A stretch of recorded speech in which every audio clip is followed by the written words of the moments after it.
Ce week-end, la relève du concours complet a brillé sur les pistes de Saumur en ouverture du Grand National. 39 couples au départ de cette saison 2022, marquée par l'arrivée de nouveaux visages, chez les engagés comme chez les techniciens. Le niveau est quand même assez bon, il y a quand même de très bons cavaliers qui pourraient monter en CSO. J'en ai vu beaucoup cet hiver où je ne faisais pas beaucoup de différence entre des cavaliers de CSO. Non mais à mon avis, reste en 5 pour le triple, reste en 5, tout le monde fait 5. Maintenant c'est sûr que les chevaux sont pas tout à fait pareils. Il faut bien prendre en ligne de compte que ce sont des chevaux qui sont faits quand même pour galoper très très fort. C'est pour ça que cet hiver on a beaucoup travaillé sur des parcours justement que les gars puissent vraiment bien recompacter leurs chevaux et les mettre en situation pour le CSO. Garde la bouche à droite dans le développement, voilà, bien. Je vais travailler dans la continuité de ce qu'a fait Serge Cornu, on ne va pas tout changer. Ce qu'il y a, c'est qu'on va essayer de voir dans quelle direction on peut gagner des points dans la présentation, d'avoir des chevaux plus droits.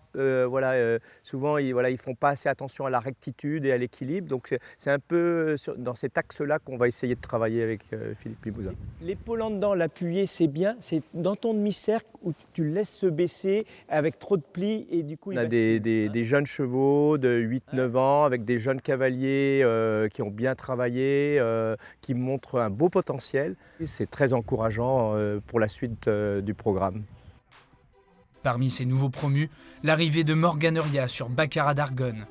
Vainqueur du 4 étoiles de Linière pour ses débuts chez les seniors, elle accède au groupe 1 pour la première fois de sa carrière.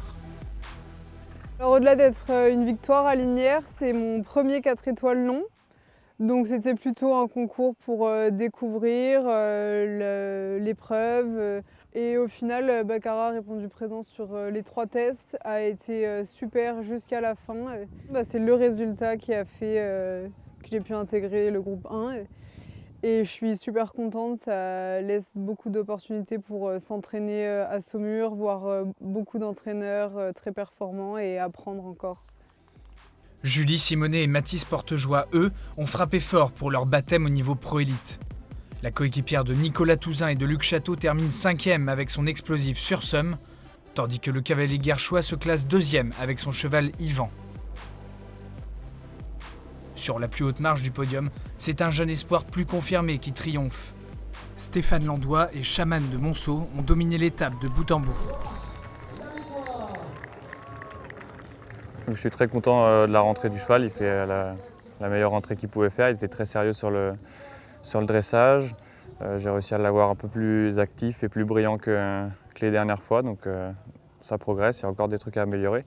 Sur le cross, il était super, il a couru, le cross était assez bien pour une rentrée, il a couru très facilement et aujourd'hui il était très frais, très bien sauté le CSO.